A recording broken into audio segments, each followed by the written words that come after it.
Yo voy a enfatizar algunos de los resultados que quiero enfatizar. Pro familia, la doctora Marta y la doctora Claudia enfatizan algunos otros y después abrimos un poco la discusión por si tienen algunas preguntas puntuales y específicas, ¿no? Yo quisiera ya comenzar entonces diciendo lo siguiente. Esta es la séptima encuesta nacional de demografía y salud. Este es un instrumento que utilizan buena parte de los países latinoamericanos. Hay 6 desde el año 90, pero hubo una por allá a mediados de los años 80, más pequeña, que hace esta la encuesta del año 2015, la séptima encuesta continua, encuesta nacional de demografía y salud. No lo dijimos ahora, pero quisiera repetirlo como contexto. Colombia es el país de América Latina que más encuestas nacionales de demografía y salud ha hecho. Este entonces es un instrumento que nos permite tomar la fotografía, pero sobre todo ver este panorama dinámico, cambiante en el tiempo, de muchas de las variables que tienen que ver con la demografía, la conformación de los hogares y sobre todo los temas que atañen a la salud sexual y reproductiva de la población. Las preocupaciones del país han venido cambiando en el tiempo y la encuesta se ha venido adaptando a las diferentes coyunturas y está articulada con los instrumentos esenciales de política pública, y yo creo que eso también hay que resaltarlo. De los datos de hoy, yo quisiera resaltar 3 o 4. El primero y el más importante es la disminución de la tasa de embarazo adolescente, que cae del 19,5%, que fue el valor que teníamos el año 2010, a un valor de 17,4% en la encuesta de 2015. Esto es una reducción de más de 2 puntos porcentuales. Yo creo que esto es una buena noticia para el país. Es consistente con datos similares que se habían obtenido en otros instrumentos de medición, como la encuesta de calidad de vida que hace el Departamento Nacional de Planeación. Entonces, vuelvo y repito, y le estamos anunciando al país una disminución sustancial de la tasa de embarazo adolescente de más de 2 puntos porcentuales, al pasar del 19,5% al 17,4%. Es un primer dato que quisiera resaltar. No es para caer en la complacencia, yo también quiero resaltar que algunas de las brechas o gradientes o diferencias en las tasas de embarazo adolescente, por ejemplo, por educación de la madre de la joven embarazada o por grupo de nivel socioeconómico, siguen siendo muy grandes. En los estratos más bajos, en los grupos de nivel socioeconómico más bajos, la tasa de embarazo adolescente supera el 25%. En los grupos de nivel socioeconómico más alto, la tasa no supera el 5%. Todavía persisten unas brechas muy grandes, pero la tasa general, promedio para la población disminuyó y disminuyó de manera sustancial, y esa es la primera disminución de este tamaño que tenemos en 2 décadas. Ese es un primer dato importante. El otro tiene que ver con la reducción de la mortalidad infantil, que cae 4 puntos porcentuales. Teníamos 18 muertes por 1000 niños nacidos vivos menores de 1 año en el último periodo, que fue el periodo 2005-2010. A este nuevo periodo, el último lustro, 2010-2015, tenemos una tasa de 14 muertes por cada 1000 niños nacidos vivos, que también es una disminución sustancial. Disminución que se da después de una meseta. Tuvimos en la segunda mitad de la década de los 90 y en la década anterior cierto estancamiento en la disminución de la mortalidad infantil. Entonces, por primera vez en casi 20 años tenemos una disminución sustancial de la mortalidad infantil. Persisten brechas o gradientes entre grupos de nivel socioeconómico, entre zonas urbanas y rurales, y sobre todo, lo que más nos preocupa, entre el centro y la periferia del país. Pero la mortalidad infantil globalmente disminuye de manera sustancial, y así lo muestra la encuesta. Desde una perspectiva más de mediano plazo, yo creo que también vale la pena resaltar, por ejemplo, el uso de anticonceptivos en mujeres unidas, sobre todo en métodos modernos de anticoncepción. La tasa en el año 1990, hace una generación, era del 55%. Hoy supera el 75%. Esto es, tenemos también desde una perspectiva, vuelvo y repito, de mediano plazo, en una generación, un aumento de 20 puntos porcentuales.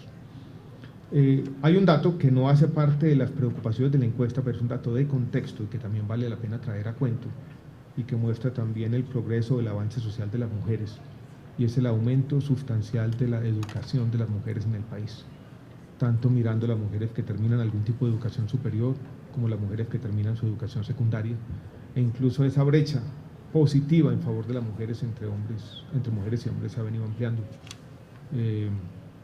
Ustedes pueden mirar la cifra como quieran, y uno puede analizarla desde diferentes ángulos, pero yo creo que también hay un cambio que vale la pena resaltar y es un aumento importante de la educación de las mujeres. Ya los investigadores nos mostrarán si existe alguna relación o asociación entre una cosa y la otra. Por ejemplo, que el avance educativo ha tenido algo que ver con la disminución del embarazo adolescente. Es una pregunta abierta que dejamos sobre la mesa. Yo quiero dejar ahí esta introducción. Quiero que la doctora Claudia o Marta nos hagan como algún énfasis en otras de las variables, sobre todo las variables demográficas que son importantes tener en cuenta y analizar. Y ya tomamos las preguntas. O si no, si retomamos con los retos y los logros, mejor. Lo tomamos al final. Bueno. Que ver con la jefatura femenina, el aumento de la jefatura femenina al 36%, si bien solo aumentó 2 puntos porcentuales más cerca. Eso habla mucho de las condiciones de los hogares. Al comienzo de la presentación mirábamos que la mayoría de los hogares en el área urbana están dentro del quintil de riqueza más bajo. Y si a ese indicador le sumamos mujeres cabeza de hogar o con jefatura femenina, tenemos un ciclo de pobreza importante que romper. Otro de los datos que creo importante resaltar es el cambio en el momento o el aumento de las mujeres que empiezan a más temprana edad sus relaciones sexuales. En la presentación yo hablaba de ese indicador de manera rápida, pero creo que es muy importante porque en la medida en que aumenta la exposición al riesgo del embarazo, es decir, si yo empiezo mis relaciones sexuales de una manera más temprana, voy a tener más posibilidades de estar embarazada, de adquirir una ITS o de tener VIH y SIDA si no tengo la información y el acceso a métodos anticonceptivos suficientes. Creo que esa relación entre jefatura, comienzo de las relaciones sexuales a más temprana edad y adicionalmente el cambio en la forma en la que se constituyen las parejas, hablan de un país que está viendo la sexualidad de manera diferente, razón por la cual nos tenemos que poner al día con esas nuevas formas, tanto de la vivencia de la sexualidad como de la composición de las familias o de las uniones. Esos serían como los datos que yo resaltaría. Lo del tamaño de hogar también que... Se redujo, hay un cambio sustancial desde el 90 al 2015, es 3.8, cada vez hay hogares más pequeños. Dentro de la encuesta obviamente están relacionados los hogares monoparentales, las familias extensas, etcétera, pero cada vez hay menos familias extensas y hay más hogares unipersonales, que era parte de los datos que resaltaba la doctora Marta al inicio de la presentación, y también hay más hogares de parejas que deciden no tener hijos. Esas son otras formas de familia que también tendrían que ser objeto de política pública. Sí.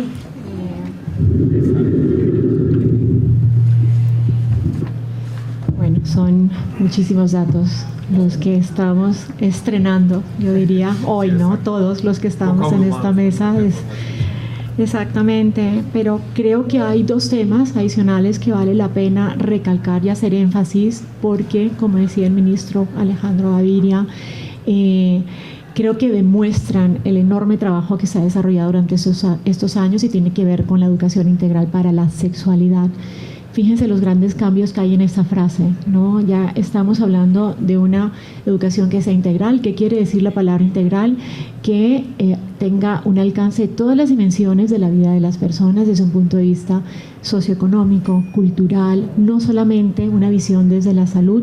Asimismo, la palabra sexualidad, porque, como lo presentaba Claudia, va más allá el imaginario que tienen hoy en día las personas frente a esa palabra. Nos damos cuenta que no le da toda la dimensión que merece. Entonces, cuando hablamos de la educación, fíjense que ahí vemos esos indicadores, en promedio está entre un 80 y un 86% de aceptación frente a la educación, frente a la aceptación de que esa educación les ha permitido ejercer de una manera mucho más sencilla sus derechos. Por lo tanto, y teniendo en cuenta todo lo sucedido, ¿no? el contexto en el cual estamos hablando de educación sexual y como le decía una de las investigadoras, vale la pena que se haga mucho énfasis y que se recoja que al final es la población la que está hablando a través de esta encuesta, y el énfasis que ellos hacen en que esa educación les ha servido.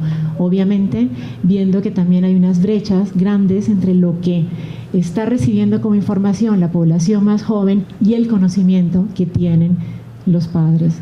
Otro tema también que vale la pena resaltar tiene que ver con las violencias, ¿no? Fíjense que la violencia física muestra un descenso, es un dato muy bueno entre el 2010 y el 2015, pasó de un 36 casi a un 31, pero sin embargo vemos que ha habido un descenso en la denuncia de esas violencias. Entonces, una gran pregunta que nos queda para todos, investigar con más cuidado y ver qué está pasando, porque la sensación que tenemos como país es que cada vez es más clara, esas rutas están claramente identificadas, cada vez hay un mayor número de instituciones que tienen a disposición de la ciudadanía métodos diferentes para que ellas puedan, tanto hombres como mujeres, puedan acceder a esa denuncia, y sin embargo vemos un descenso.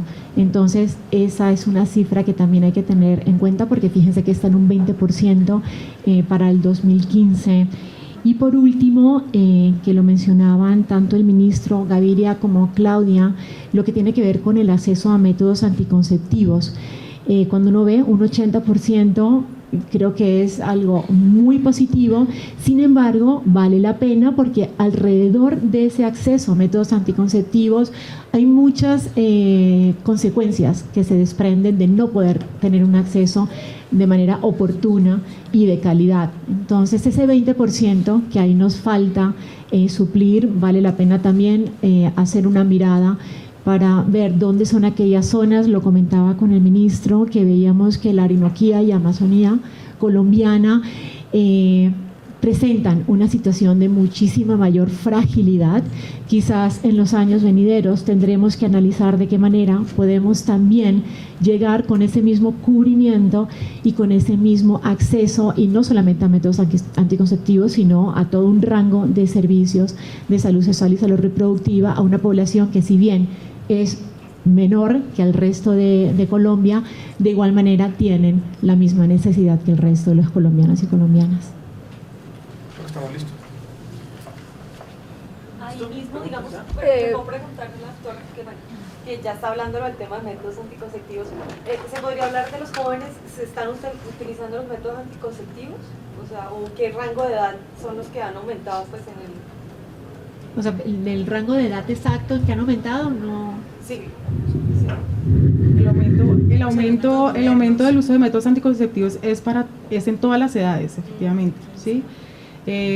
Y parte de la decisión de haber bajado el rango de edad en la toma de la información es precisamente poder identificar si las personas menores de 15 años, en este caso desde los 13 en adelante, están haciendo uso de métodos anticonceptivos.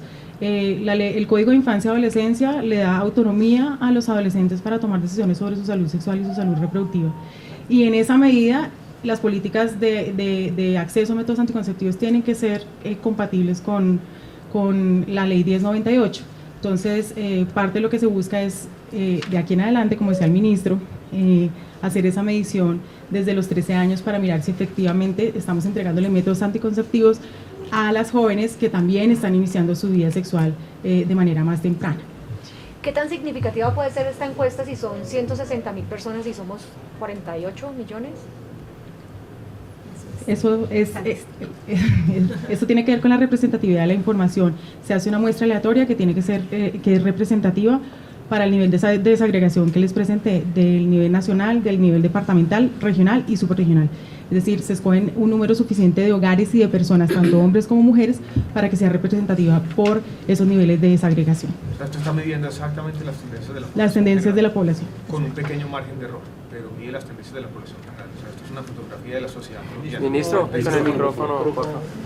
Pues es el tema estadístico. Es un tema estadístico metodológico. Son más de 45.000 hogares. La encuesta está diseñada incluso para ser representativa por región y por ciertos grupos sociales. Pero lo que yo sí quisiera llamar la atención es que esta es una fotografía de la sociedad colombiana, no de 45.000 hogares. Esto refleja las tendencias de todo el país. Y esa es la magia de la estadística, ¿no? Que con una muestra representativa bien diseñada uno puede medir tendencias globales. Bueno, entonces, ¿ahora qué sigue para el ministro? ¿Qué lograron y cuáles son los retos? Pues aquí esto no para, ¿no? Yo creo que lo que sigue y lo que viene más adelante es entender los resultados. Estamos simplemente mostrando algunas de las tendencias. Ya tendremos que hacer análisis, por ejemplo, de qué hay detrás de las tendencias, cuáles son las variables y los factores sociales y de política pública que subyacen a algunos de los resultados que hemos visto. Eso es importante y estaremos en eso trabajando con la comunidad de investigadores de cerca.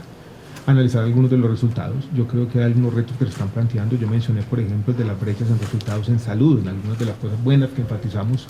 Todavía persisten grandes diferencias entre grupos de nivel socioeconómico, entre regiones, entre zonas rurales y urbanas y demás. Ahí hay un reto importante. Hay otros retos más puntuales, específicos. Algunos pasan por las políticas públicas, otros pasan por temas que atañen las políticas públicas, pero que son una tarea para la sociedad entera, no solamente para el Estado y para el gobierno. Estoy cambiando, por ejemplo, la mentalidad de la gente, los roles de género. En eso es una labor que no solamente atañe al Estado, sino a la sociedad entera. Pero en general, yo lo que quisiera resaltar y lo que enfaticé en varias partes de mi presentación, y es que como sociedad también tenemos que ser capaces de